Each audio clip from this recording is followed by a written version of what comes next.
साथियों नमस्कार। साथियों समायोजन 3.0 को लेके काफी हमारे पास सवाल आ रहे हैं, उनका मैं जवाब दे रहा हूं। साथियों मैं आपको बता दूं 98% मैंने सटीक सही और सही जवाब दिए हैं। या साथियों आप मेरे पिछले वीडियो उठा लीजिए, अभी तक जितने भी म्यूचुअल ट्रांसफर हुए या समायोजन हुए हैं या ट्रांसफर हुए सामान, उसमें साथियों 98% मेरी सही और सटीक जानकारी दी गई है। काफ़ी लोग साथियों मुझे काफ़ी ट्रस्ट करते हैं, मुझ पर भरोसा करते हैं और यही प्यार हमें सपोर्ट चाहिए। साथियों जैसे ही मैं कोई वीडियो डालता हूँ फौरन साथियों पूरा वीडियो देखते हैं और मैं आपसे रिक्वेस्ट भी करना चाहूँगा कि अभी आप पूरा वीडियो देखिएगा, जल्दबाजी मत कीजिएगा। साथियों आज हमारे पास काफ़ी ज़्यादा प्रश्न आ रहे हैं, काफ़ी टीचर्स मुझसे प्रश्न पूछ रहे हैं। आज मैंने कुछ प्रश्न ले लिए हैं सभी के और हम उनका उत्तर देने का प्रयास करेंगे। लेकिन साथियों सबसे बड़ी बात है कि टीचर जल्दबाजी बहुत करता है।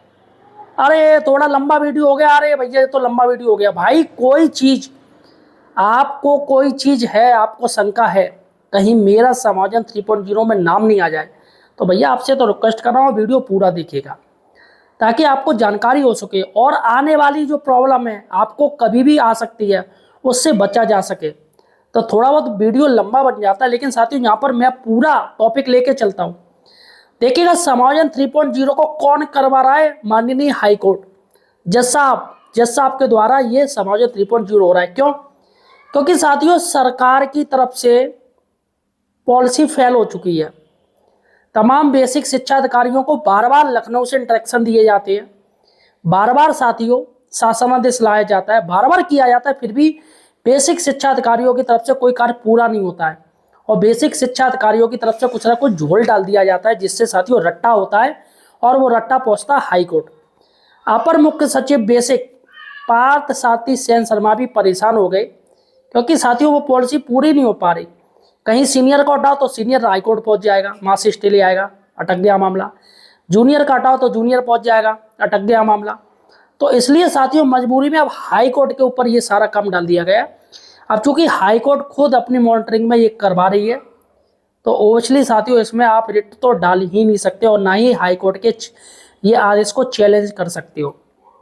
अब साथियों हमारे पास काफ़ी प्रश्न आए हैं, हम एक एक करके जवाब देंगे, इसलिए वीडियो है वो पूरा जरूर देखिएगा और आपके सवाल हमारे जवाब रहेंगे और यहाँ पर सही और सटीक जानकारी आपको मिलेगी 98% साथियों। और मैं आपको एक बात और बता दूं, अभी मैं आपको एक वीडियो बनाऊंगा, चूंकि ये वीडियो ज़्यादा लंबा हो जाएगा इसलिए मैं चाहता नहीं ये ज़्यादा लंबा हो जाए, इसलिए मैंने कम रखा है टॉपिक, सिर्फ अभी क्वेश्चन लिए है। आज ही मैं एक और वीडियो डालूंगा, वो वीडियो पूरा देखिएगा जिससे आपको पता चल सके कि आपका अगर विद्यालय कंपोजिट है या प्राइमरी है या जूनियर है उसमें किस छात्र संख्या के बेस पर ट्रांसफर हो रहे हैं। और यहाँ पर साथियों साइंस और मैथ की पॉलिसी ही चेंज हो गई है। जी हाँ साथियों, साइंस और मैथ को लेके एक बहुत बड़ी खबर है साथियों, ये भी मैं आपको बताऊंगा मेरा जो नेक्स्ट वीडियो आएगा उसमें। अभी ये लंबा हो जाएगा, अभी मैंने सिर्फ इसमें कमेंट ही लिए हैं ताकि ज़्यादा से ज़्यादा आपकी जो प्रॉब्लम है उसको हल किया जा सके। अतः साथियों यार चैनल को सब्सक्राइब जरूर कीजिए। जी हाँ साथियों, हमें सपोर्ट जरूर कीजिएगा, चैनल को सब्सक्राइब जरूर कीजिए। और आपसे एक रिक्वेस्ट करना चाह रहा हूँ साथियों कि ये जहाँ पर कमेंट सेक्शन आप करते हो उसके पास में एक हाइप वाला एक ऑप्शन आता है HYPE यानी आप मेरे वीडियो को स्टार दीजिएगा, आप स्टार ज़्यादा से ज़्यादा दीजिएगा, इसको हाइप कीजिएगा ताकि अन्य लोगों को पास भी ये चीज़ पहुँचे। देखिएगा साथियों मेरे पास एक कमेंट आया है, मैं सबसे पहले मोबाइल अपना खोल रहा हूँ, देखिएगा मैं ज़्यादा टाइम वेस्ट नहीं करूँगा। सुरेंद्र गुप्ता जी हैं जो मुझसे पूछ रहे हैं क्या 150 से कम छात्र संख्या वाले स्कूल से हेड टीचर को हटाया जाएगा? नहीं, अभी नहीं हटाया जाएगा। इनका ये प्रश्न है, ये प्रश्न इन्होंने पूछा है, मैं इनको साफ साफ जवाब दे रहा हूँ कि सुरेंद्र गुप्ता जी और जितने भी टीचर्स हैं जो हेड हैं अभी उनको साथियों इसमें नहीं हटाया जाएगा। अभी हाई कोर्ट ने सिर्फ ये कहा है कि आप ये देखिए कौन से विद्यालय एकल हैं, सिर्फ उनमें ही टीचर्स को डाला जाए और आपके निकट कोई ऐसा स्कूल है जहाँ पर एक टीचर्स है तो ओबियसली पास वाले विद्यालय से टीचर्स को ले लिया जाएगा। आप ये जान लीजिए, वो महिला भी हो सकती है, वो पुरुष भी हो सकता है, कोई भी हो सकता है, क्योंकि महिलाओं के लिए हाई कोर्ट ने कह दिया अगर महिला को हटा रहे हो, महिला के लिए ना नहीं कही है, अगर हटा रहे हो तो ये देखा जाए उसको आने जाने की कोई दिक्कत ना हो और हो सके तो उसी ब्लॉक में रखो और अगर नहीं बनना तो दूसरे ब्लॉक में आप रख सकते हो। तो साथियों ये हो गया मेरे पहले प्रश्न का उत्तर। उम्मीद है आपने समझ लिया होगा। चलिएगा, दूसरा है दोस्तों अजय कुमार जी का है।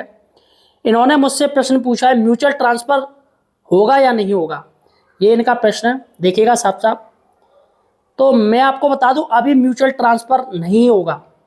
और मैं कह रहा हूं वैसे साल में 2 बार का जो गाइडलाइन है वो साल में 2 बार म्यूचुअल ट्रांसफ़र के लिए, वो भी छुट्टियों में, गर्मियों की छुट्टियों में, सर्दियों की छुट्टियों में। चूंकि सर्दियों की छुट्टियों में SIR कार्य हुआ था चुनाव आयोग का, तो इसलिए वो ट्रांसफ़र तो चली गई।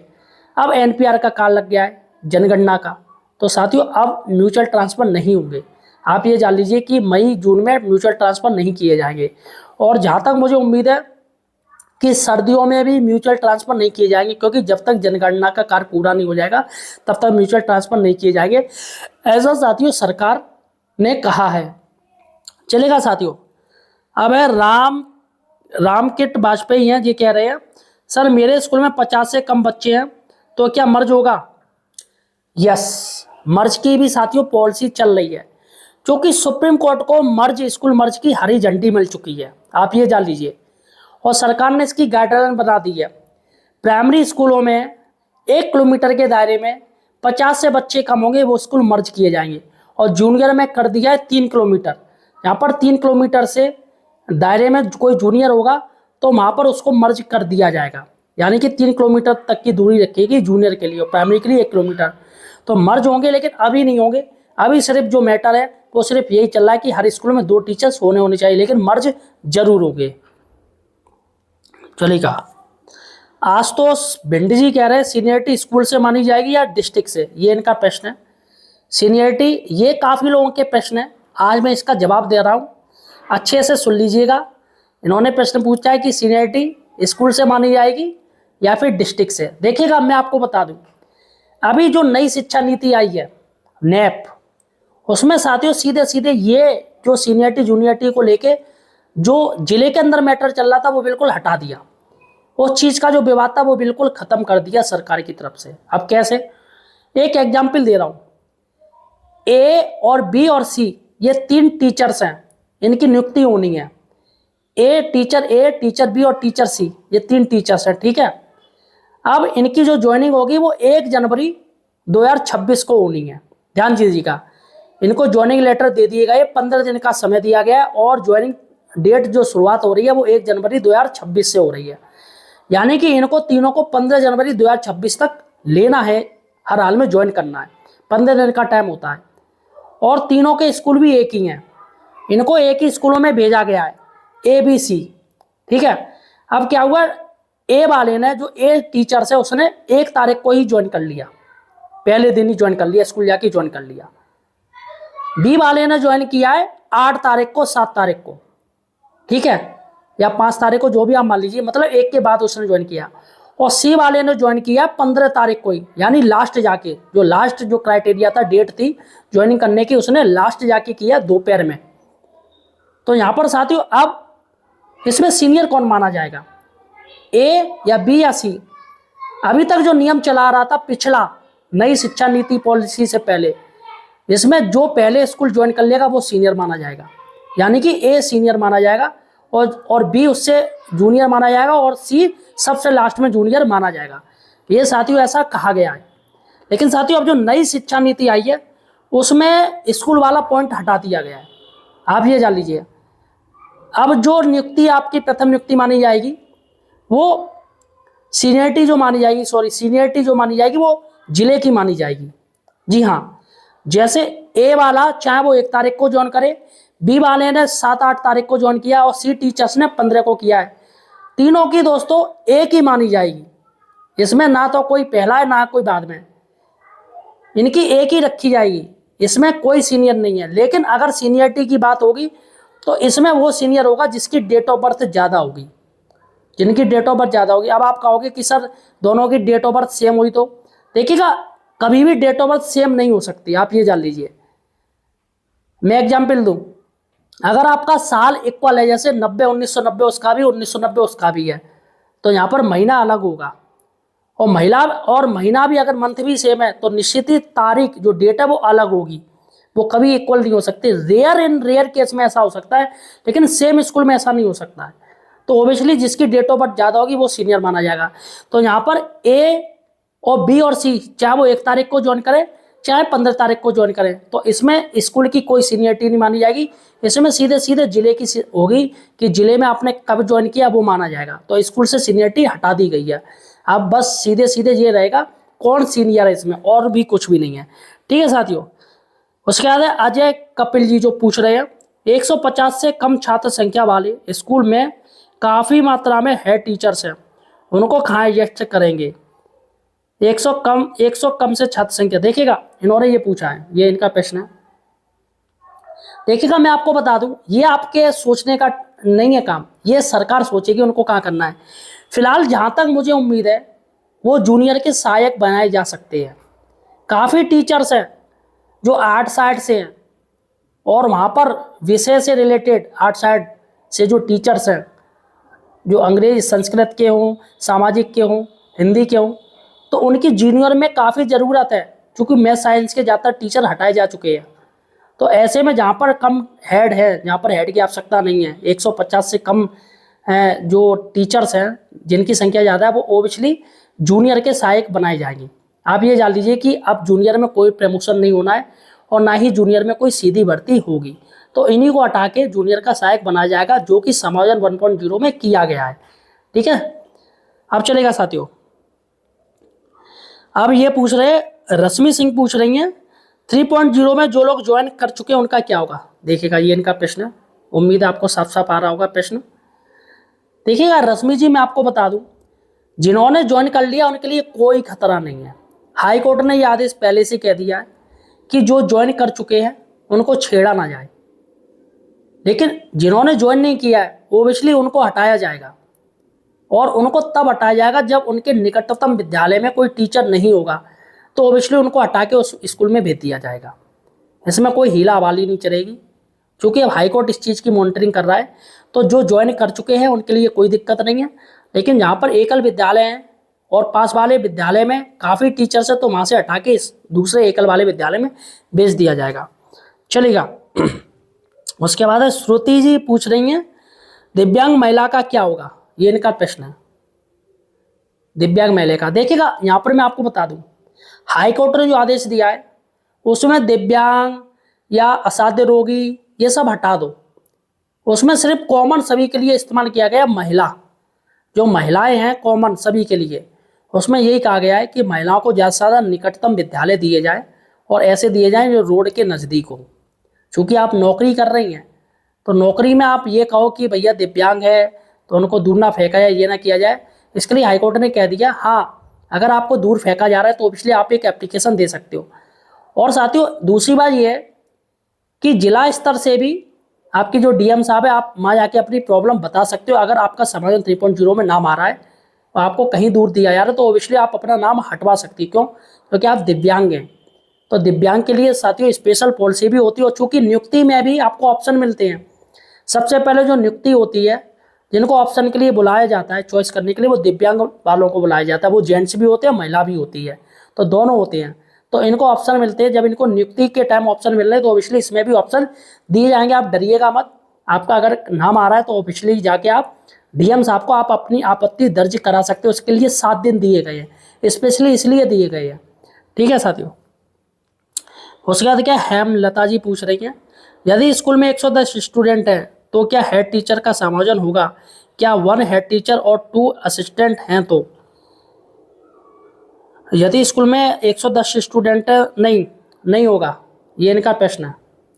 चूँकि आपके यहाँ 110 बच्चे हैं और यहाँ पर 2 टीचर्स हैं और 1 हेड टीचर्स है, तो अभी मैं अभी आपसे कह रहा हूँ, अभी हेड पर कोई कार्य नहीं हो रहा। अभी हेड को नहीं हटाया जाएगा। आप ये जान लीजिएगा, हेड को वहाँ हटाया जाएगा जहाँ पर 150 से ज़्यादा बच्चे, जहाँ पर 1 टीचर है, तो वहाँ पर हेड को डाला जा सकता है। लेकिन चूँकि अभी इसमें नहीं हो रहा, अभी सिर्फ यही काम चल रहा है, अभी हेड को तो छेड़ ही नहीं रहे हैं, मैं आपको बता दूँ। और यहाँ पर कायदा तो ये कहता है आपके यहाँ हेड की आवश्यकता ही नहीं है, क्योंकि आपके यहाँ टीचर्स ज़्यादा चाहिए। टीचर्स की आपके यहाँ ज़्यादा ज़रूरत है। 3 दूनी 6, 3 तक 9, 3 चौक 12, 3 चौक यानी 4 टीचर्स आपके यहाँ चाहिए। और चूँकि आपके यहाँ 2 टीचर्स हैं, तो ओबियसली अभी हेड को नहीं हटाया जाएगा। आप टेंशन फ्री रहिएगा। उसके बाद कह रहे कविंद्र कुमार कह रहे हैं सर कंपोजिट स्कूल में भी होगा क्या समायोजन, ये इनका प्रश्न है। ये प्रश्न है, देखिएगा अभी मैं आपको बता दूं अभी कंपोजिट विद्यालय में समायोजन नहीं होगा, कंपोजिट से अभी नहीं लिए जा रहे हैं, क्योंकि कंपोजिट साथियों थोड़ा मैटर अलग रखा है। आप ध्यान दीजिएगा कंपोजिट का नियम थोड़ा अलग चलता है और कंपोजिट से छेड़ने से भी डरते हैं। हाँ, कंपोजिट में टीचर्स की ज्वाइनिंग दी जा सकती है, उसको भेजा जा सकता है टीचर्स को कंपोजिट विद्यालयों में, लेकिन कंपोजिट से टीचर हटाना अभी फिलहाल इस पर सरकार ने गौर नहीं किया है, ना ही इसके लिए कोई पॉलिसी आई है। फिलहाल वो बात अलग है कि भैया कोई पास वाला विद्यालय जो एकल है और उसके पास वाले विद्यालय जो कंपोजिट है वहाँ पर टीचर्स ज़्यादा है, तो ओबियसली उस कंपोजिट विद्यालय से हटा के टीचर्स को उधर वाले विद्यालय में भेजा जा सकता है, इतना हो सकता है। लेकिन फिलहाल कंपोजिट के लिए कोई पॉलिसी नहीं है, क्योंकि इसके लिए साथियों पॉलिसी अलग से होगी कंपोजिट विद्यालयों के लिए, क्योंकि यहाँ पर जूनियर का अलग हिसाब चलता है और प्राइमरी का अलग चलता है। और पढ़ाई इनमें साथ साथ अगर कंपोजिट बात करिए तो वैसे हेड इनका एक ही होता है, हेड वो एक ही रहता है, दोनों काम देखता है प्राइमरी जूनियर का। लेकिन अगर कैडर माना जाए तो जूनियर वाले जूनियर को ही पढ़ाते, प्राइमरी वाले प्राइमरी को पढ़ाते हैं। तो यहाँ पर अभी इसके लिए कोई स्पेशल सरकार का इंट्रैक्शन नहीं, तो फिलहाल कंपोजिट को अभी दूर रखा गया है। लेकिन जैसा मैंने कहा है अगर आवश्यकता पड़ेगी तो पास वाले विद्यालय को कंपोजिट से भेज दिए जाएंगे। उसका सचिन कुमार जी पूछ रहे हैं 35 के स्टूडेंट नंबर पर क्या हेड का समायोजन होगा या सहायक का समायोजन होगा, अगर हेड को लेकर टोटल 3 लोग हैं, ये इनका प्रश्न है। देखिएगा सीधी सी बात है, हेड को हटाया जाएगा, आप ये जान लीजिएगा, क्योंकि हेड को या तो जूनियर का सहायक बनाया जाएगा या फिर वहाँ भेजा जाएगा जहाँ पर 150 बच्चे हैं। चूँकि 35 बच्चों का कोई औचित्य भी नहीं बनता भाई, 35 में 2 टीचर्स चाहिए, तो यहाँ पर हेड की आवश्यकता ही नहीं है। अगर आपके यहाँ ज़्यादा टीचर्स हैं तो ऑब्वियसली हेड को पहले हटाया जाएगा, आप ये जान लीजिएगा, क्योंकि हेड की ज़रूरत दूसरी जगह है, ना कि आपके स्कूल में। तो इनका साथियों अब ये कह रहे हैं कि हेड को लेकर टोटल 3 लोग हैं, तो कायदे में आपके यहाँ 2 टीचर्स होनी चाहिए। चूँकि इंचार्ज का मैटर तो अब हल ही हो गया है, सभी BSN में लेटर भी जारी हो गया कि भैया इंचार्ज को ही काट दिया जाए, हैं इंचार्ज ही अब काम देखेगा, तो इससे कोई मतलब नहीं। उसके बाद है मधुमलती, सर हमारे स्कूल में 97 बच्चे हैं, हम 4 असिस्टेंट और 1 हेड हैं, मैं ट्रांसफ़र से आई हूँ यहाँ, तो क्या सरप्लस में जाऊँगी, क्या HRA बका स्कूल में है मेरा ये, अच्छा HRA ज़्यादा है आपका ये, तो ये कह रहे हैं कि आप ट्रांसफ़र में आइए। तो देखिएगा आप, ये इनका प्रश्न सीधी सी बात है, कौन सीनियर होगा उसको पहले हटाया जाएगा, क्योंकि यहाँ पर हेड भी है और भी है। लेकिन अभी मैं अब भी आपसे कह रहा हूँ, मैं पहले भी कह रहा हूँ अभी भी कह रहा हूँ, अभी वो देखे यार स्कूल जहाँ पर एकल विद्यालय है और पास वाले विद्यालय में टीचर्स की ज़रूरत है और वहाँ ज़्यादा है, तो वहाँ पर भेज दिया जाएगा। अभी इस चीज़ को मैटर है, क्योंकि समय कम है और 22 तारीख को सुनवाई है और 22 से पहले सारे काम करने हैं। तो अभी जो DM साहब जो कार्य करेगा वो सिर्फ ये करेंगे कि जो एकल विद्यालय उनका एकल का तमगा हटाया जाए, वहाँ पर रखा है कि 2 टीचर पहुँच चुके हैं। तो अभी इस पर ही ध्यान हो रहा है साथियों, समायोजन 3.0 सिर्फ एकल विद्यालयों को बनने के लिए किया जा रहा है, अभी ये कुछ भी नहीं हो रहा है, ये सब बाद का मैटर है, अभी का मैटर नहीं है। तो अभी आप टेंशन बिल्कुल फ्री रहिएगा, अभी नहीं होगा, ये समायोजन 4.0 में होगा, क्या होना है या नहीं होना है। और वैसे भी आपके यहाँ अगर हेड है तो ऑब्वियसली हेड को हटाया जाएगा, और 97 बच्चे हैं तो ऑब्वियसली आपके यहाँ 4 टीचर्स 4 टीचर्स की आवश्यकता है ही आपके यहाँ, तो हेड को हटा दिया जाएगा।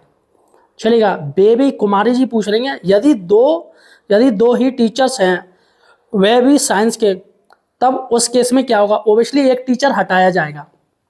अगर इनके जूनियर का ये मैटर है, अगर साइंस के 2 टीचर्स हैं तो ओबियसली एक टीचर्स को हटा दिया जाएगा, आप ये जान लीजिएगा, क्योंकि एक स्कूल में 2 साइंस के टीचर नहीं हो सकते। और छात्र संख्या आपने बताई नहीं है, या तो आप छात्र संख्या मुझे क्लियर कीजिए, तब मैं आपको बताऊंगा आपके यहाँ 2 टीचर रहेंगे या 1 टीचर रहेंगे। तो छात्र संख्या आप जरूर बताइएगा। चलेगा। रितु जी पूछ रही सबसे ज़्यादा यार लेडीज़ की कमेंट सबसे ज़्यादा आ रहे हैं, मुझे लग रहा है लेडीज़ सबसे ज़्यादा टेंशन लेती, सबसे ज़्यादा परेशान रहती हैं। जो स्कूल में हेड है, जो स्कूल में बाद में आया है, वो जूनियर है या सीनियर, जो स्कूल में बाद में आया है। देखिएगा ये इनका प्रश्न है, इनका नाम है रितु जी। देखिएगा रितु जी, यहाँ पर 2 चीज़ें हैं कि एक तो अंतर जनपदी से अगर आया है, मतलब बाहर वाले जनपद से आया है, तो ओबियसली वो जूनियर रहेगा। और एक है अगर 2 टीचर की नियुक्ति सेम हुई है उसी जनपद में, तो उसमें जो नई शिक्षा नीति आई है उसमें ना कोई सीनियर ना कोई जूनियर है, उसमें सिर्फ डेट ऑफ बर्थ देखी जाएगी कि भैया किसकी डेट ऑफ बर्थ ज़्यादा है वो सीनियर मान लिया जाएगा। अब यहाँ पर आप अगर आपका आई हो, अगर आप ट्रांसफ़र लेके कहीं और से आई हो दूसरे ज़िले में, तो आप जूनियर हो जाओगे। तो यहाँ पर बाद में कौन आया है, सबसे बड़ी मैटर ये है कि वो क्या वो अंतर जनपदी से आया है, बाहर वाले जनपद से आया, या पहली ज्वाइनिंग उसने जनपद में ली है, ये आपको बताना चाहिए था। चूँकि मैंने आपको बता दिया क्या मैटर है, ठीक है। उसका बाद नीतू गुप्ता जी, मौलिक नियुक्ति से होगा, मौलिक नियुक्ति से हो गया जनपद की, इन्होंने क्या लिखा है, मौलिक नियुक्ति से होगा या जनपद की। अच्छा, ये है इनका प्रश्न, इन्होंने साथ साथ मिला दिया, मौलिक नियुक्ति से होगा या जनपद की। इन्होंने ये पूछा है कि जो ट्रांसफ़र होगा वो मौलिक नियुक्ति से होगा या जनपद की नियुक्ति से। देखिएगा अभी जो चल रहा है साहब, अगर एक जनपद से आप दूसरे जनपद में आते हो तो वहाँ पर आपकी सीनियरिटी 0 हो जाएगी, चाहे वो म्यूचुअल ट्रांसफ़र से हो, चाहे वो है सामान्य ट्रांसफ़र से आया हो। तो यहाँ पर मौलिक नियुक्ति तो अभी सरकार मान नहीं रही है, आप ये जान लीजिएगा। लेकिन कई हाईकोर्ट के ऐसे आदेश आए अन्य राज्यों में, यहाँ पर मौलिक नियुक्ति को ही प्रथम नियुक्ति माना गया है। तो कायदा तो ये कहता है कि मौलिक नियुक्ति को ही प्रथम नियुक्ति मानना चाहिए, चाहे वो किसी भी जनपद में चला जाए ट्रांसफ़र लेके, उसकी वही एक नियुक्ति माननी चाहिए। लेकिन साथियों बेसिक शिक्षा नियमावली है 1981, उसमें तमाम ऐसे ऐसी चीज़ें हैं जिसको सही से संदर्भ नहीं हो पा रहा है, जिसको सही से क्लैरिफिकेशन नहीं मिल पा रहा है। मतलब एक प्रश्नवाचक शब्द, प्रश्नवाचक मान लीजिए, जो भी है उनकी नियमावली प्रश्नवाचक है कि क्या हो सकता है क्या नहीं हो सकता है, मतलब क्लियर कुछ भी नहीं है। तो तमाम भी ऐसे शिक्षा अधिकारी जो अपने स्तर से उन्होंने नियम बना लिए कि भैया जो दूसरे जनपद से आएगा उसको हम जूनियर मान लेंगे। तो मौलिक नियुक्ति यहाँ पर जनपद में मैटर ही नहीं है, आप ये जान लीजिएगा, ठीक है।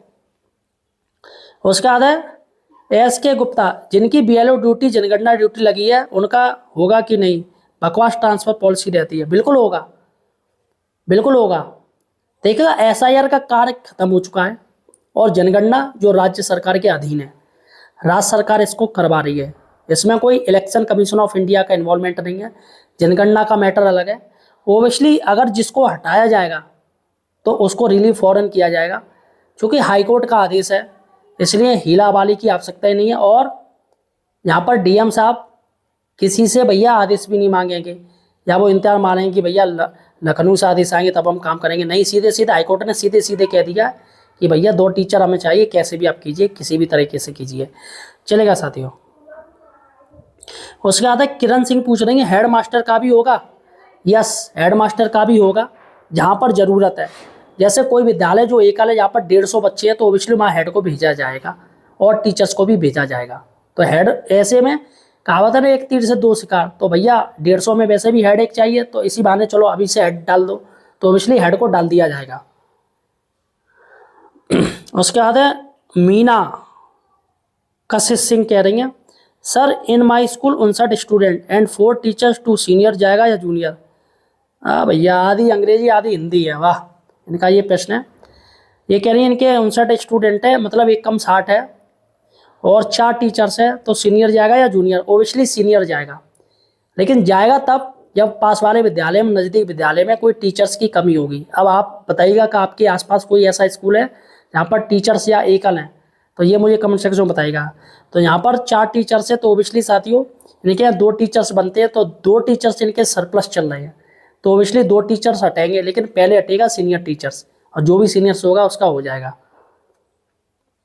उसका बाद है मोहम्मद अहमद, क्या सीनियरिटी फर्स्ट ज्वाइनिंग से देखी जाएगी या पेरेंट स्कूल की ज्वाइनिंग से, कृपया बताने की कृपा करें। मैंने ये बता चुका हूँ, इसमें सीधी सी बात है, सीनियरिटी है वो स्कूल ज्वाइन से नहीं माना जाएगा। जो नई शिक्षा नीति में ये कर दिया गया है कि कोई किसी की कोई नई नियुक्ति हो रही, जो मैंने आपको बताया था, और ABC 2-3 टीचर्स हैं और एक ही स्कूल में वो ज्वाइन हो रहे हैं और टाइम रहता है 15 दिन का। 1 जनवरी 2026 से उनको नियुक्ति लेटर मिल गया, वो 1 तारीख को ही ज्वाइन मान लें, उसी दिन ज्वाइन वो अगर कर रहे हैं, 15 दिन का टाइम है।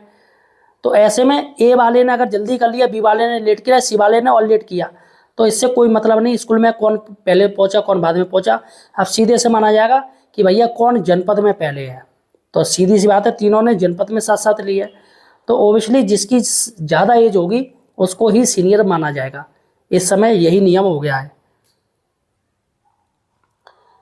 संदीप मित्तल जी कह रहे हैं हमें तो सर इतना बता दीजिए, मान लीजिए किसी जनपद में 3-0 में सीनियर का समाधान हुआ है और अभी आदेश भी समान 3 के आदेश के क्रम में ही होना है, तो क्या अब सीनियर का ही होगा या जूनियर का भी कर सकते हैं? देखिएगा, अब मैं आपको बता दूं, ये जो समायोजन 3.0 है वो 2025 के समायोजन के अनुसार ही हो रहा है। एडवर्टाइजमेंट वही है और नियम भी वही है। नियम क्या है कि तमाम बेसिक शिक्षा अधिकारियों ने कहीं जूनियर को हटा दिया था, कहीं सीनियर को हटा दिया।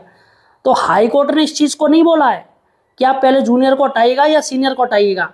हाई कोर्ट ने कह दिया तमाम जिलाधिकारियों से हमें 2 टीचर चाहिए, अब चाहे आप जूनियर को हटाइए चाहे सीनियर को हटाइए। अब ये बीएसए साहब के ऊपर है कि भैया वो जूनियर को हटाए या सीनियर को हटाए। चूंकि डीएम साहब इन्वॉल्वमेंट रहेंगे तो ऐसे में किसी भी विवाद की उत्पत्ति नहीं होने दी जाएगी। इसलिए सभी को 7 दिन का टाइम मिलेगा। अगर किसी का नाम आ रहा है, उसको हटाया जा रहा है, तो वो आपत्ति जाके दर्ज करा सकता है। वहां पर यह कहा गया है कि आप डीएम साहब को जाके आप अपनी आपत्ति दे सकते हो और उस पर एक्शन लिया जाएगा। ऐसा नहीं, अगर आपकी रियल में आपत्ति सही होगी तो आपको फायदा दिया जाएगा, और आप वैसी आपत्ति आपने कर दी है तो वो मानी नहीं जाएगी, आपको हटा दिया जाएगा। तो हाईकोर्ट ने कुछ नहीं कहा कि जूनियर को हटाए या सीनियर को हटाए, लेकिन जो अभी तक स्थिति है जो बन रही है, ज़्यादातर जिलों में सीनियर को ही हटाया गया है। अगर आपके करीब ये माने चलिएगा कि 40-45 जिलों में सीनियर को ही हटाया गया और जूनियर को बहुत कम जिलों में हटाया गया। ऐसे तो कई बीएसए ने ना जूनियर को हटाया ना सीनियर को हटाया, बल्कि बीच वाले को हटा दिया। बीच वाले को तब हटाया जब उसकी सहमति ले ली गई। तो यहाँ पर सहमति पत्र भी चल सकता है कि भैया आपको दिक्कत तो नहीं है, आपको हटना है तो आप हटे आओ, आप नहीं आ तो आप हटे आओ। आपसी सहमति से भी काम हो सकता है। लेकिन अगर कोई सहमत नहीं हो रहा है तो ऐसे में सीधे सीधे डीएम साहब इन्वॉल्वमेंट हो गया और किसी को भी हटा सकते हैं, जूनियर को भी हटा सकते हैं, सीनियर को भी हटा सकते हैं। लेकिन 90% सीनियर को ही हटाने के चांस बन रहे हैं। शिवम तिवारी जी कह रहे हैं, क्या इस ट्रांसफर नीति के अनुसार प्राइमरी के शिक्षकों अंतरजनपदीय एक जिले से दूसरे जिले में स्थानांतरित किए जाएंगे या नहीं? शिक्षकों के अंतरजनपदीय स्थानांतरण के लिए क्या अलग से स्थानांतरण नीति आएगी? यस, ये इससे कोई मतलब नहीं है। ये सिर्फ आपके ब्लॉक का चलेगा। अभी ये जो मैटर चल रहा है वो ब्लॉक का चल रहा है। ब्लॉक टू ब्लॉक आपको दिए जा रहे हैं, ये जिले में अभी नहीं दिए जा रहे। जिले में तब दिए जाएंगे जब उस ब्लॉक में टीचर्स की कमी होगी।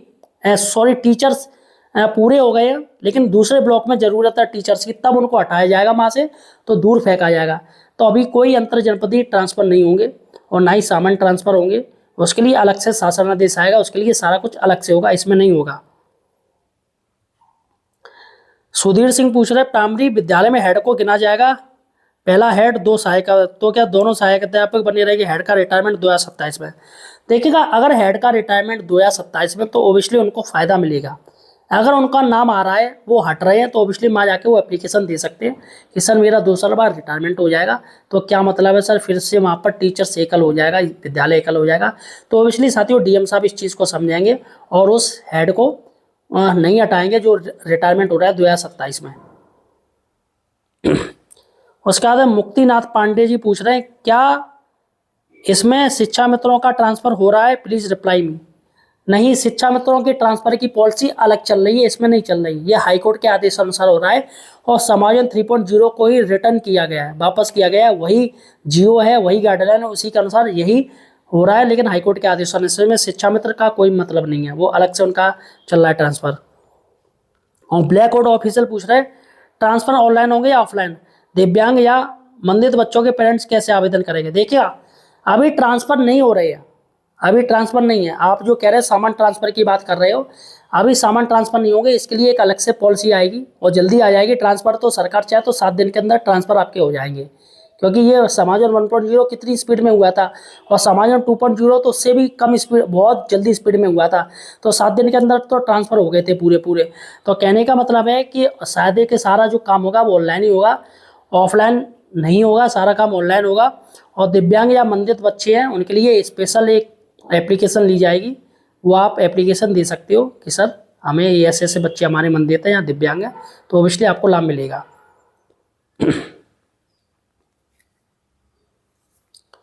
चलेगा साथियों, एक प्रश्न और है लास्ट में आपको, मेरे पास एक प्रश्न, 2 प्रश्न और है ताकि वो भी भैया देख ले, फिर यूँ कहेंगे लो सर आपने मेरा प्रश्न नहीं लिया। एक ही दिन में 3 टीचर ने ज्वाइन किया है, तो ज्वाइनिंग इन रजिस्टर के हिसाब से सीनियर जूनियर देखा जाएगा या डीएओ के हिसाब से? ये दिलीप वर्मा जी कह रहे हैं। देखिएगा, मैं पहले ही कह रहा हूँ, ये डीएओ के अनुसार देखा जाएगा, डेट ऑफ बर्थ के अनुसार। यहाँ पर जो नई शिक्षा नीति उसमें साफ साफ कह दिया है, चाहे कभी भी ज्वाइन करो, इसमें कोई सीनियर जूनियर नहीं है। पहले होता था कि भैया स्कूल ज्वाइन कर लो तो वो सीनियर बन जाता, ऐसा कुछ भी नहीं है। अब जो होगा सीधे सीधे भैया डेट ऑफ बर्थ देख के होगा, और डेट ऑफ बर्थ तीनों की सेम नहीं हो सकती है। अगर साल होंगे सेम तो महीना सेम नहीं होगा, महीना सेम होंगे तो दिन सेम नहीं होंगे। और रेयर इन रेयर केस होता है वो अलग है कि लाखों में एक टीचर्स, 2 टीचर्स ऐसे मिल जाए कि भैया ज्वाइनिंग उनकी DO भी सेम है लेकिन वो सेम स्कूल में नहीं होंगे। और दोस्तों एक लास्ट मेरे पास प्रश्न हो रहा है, सुनीता मैडम जी पूछ रही हैं 27 में रिटायरमेंट का टीचर्स क्या होगा समायोजन। इन्होंने 5 मिनट पहले ही मुझे किया है कमेंट, क्योंकि मैं वीडियो बना रहा था उससे पहले इनका आ गया कमेंट तो मैंने ले लिया। चलो लेडीज सबसे ज़्यादा परेशान है। देखिएगा 27 में रिटायरमेंट है तो ओबियसली उनको समायोजन नहीं मिलेगा, ओबियसली, क्योंकि कोई भी अधिकारी नहीं चाहेगा कि भैया रिटायरमेंट है। और सरकार भी थोड़ा पॉलिसी, रिटायरमेंट जो नज़दीक होते हैं जिनको 2 साल रिटायरमेंट का होता है उनके लिए सरकार थोड़ा हम्बलनेस रहती है, थोड़ा सिंपैथी रखती है। और अभी जो सामान ट्रांसफ़र में भी उन्होंने कह दिया है कि जो A और ग्रुप B वाले हैं, यानी कि जो अधिकारी हैं IAS अधिकारी वो B वाले हैं, उनको 2 साल अगर रिटायरमेंट है तो ऑब्वियसली उनको गृह जनपद भेज दिया जाएगा, ऐसा सरकार ने आदेश दे दिया। जबकि ऐसा आदेश आज तक हुआ नहीं कि उनको गृह जनपद मिले। तो यहाँ पर रिटायरमेंट वाले मैटर में ओबियसली लाभ मिलेगा। तो फिलहाल साथियों आपका और कोई सवाल है तो मुझे कमेंट सेक्शन में पूछ सकते हो। ज़्यादातर मैंने आपको सारे सवालों के जवाब दे दिए। और साथियों मैं बहुत ही जल्दी एक वीडियो और बनाने वाला हूँ, आपको बताऊंगा छात्र संख्या कैसी क्या रहेगी और साइंस और मैथ और जूनियर कंपोजिट का क्या रहेगा, सारा का सारा मैं नेक्स्ट वीडियो में आपको बताऊँगा। ये वीडियो काफ़ी आध घंटे का हो गया। अतः साथियों आपका और भी कोई प्रश्न है तो मुझे कमेंट करके पूछ सकते हो। धन्यवाद।